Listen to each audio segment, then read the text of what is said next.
নমস্কার বন্ধুরা, আমি পিঙ্কি আবারও চলে এসেছি নতুন একটা রেসিপি নিয়ে। এই গরমে পেট ও শরীর ঠান্ডা রাখার জন্য আমরা বিভিন্ন রকমের শরবত বানিয়ে থাকি। তো আজ আমি একটা অন্য রকমের শরবতের রেসিপি নিয়ে এসেছি।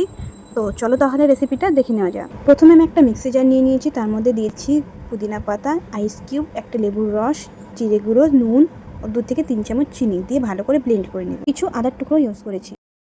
এই শরবত পেট ও শরীর ঠান্ডা রাখার সঙ্গে সঙ্গে হজম করতে খুব সাহায্য করে। সবগুলি উপকরণ ব্লেন্ড করা হয়ে গিয়েছে, এখন আমি শরবত বানিয়ে নেব। আমি 2টো কাঁচের গ্লাস নিয়ে নিয়েছি, তার মধ্যে দিয়েছি কিছু আইস কিউব, তারপরে ব্লেন্ড করে রাখা শরবত, আর দিয়ে দিব ঠান্ডা চিল্ড জল। এখানে তোমরা জলের পরিবর্তে কোনো কোল্ড ড্রিঙ্ক, সফট ড্রিঙ্কও মিক্স করতে পারো। তারপর একটা চামচের সাহায্যে ভালো করে গুলিয়ে নিয়ে আমি ডেকোরেশনের জন্য কেটে রেখেছিলাম লেবু দিয়ে দিব ও 2টো পুদিনা পাতা দিয়ে ডেকোরেশন করে নেব। বন্ধুরা, রেসিপিটা ভালো লাগলে বাড়িতে একবার অবশ্যই ট্রাই করতে পারো। আশা করছি সবারই খুব ভালো লাগবে।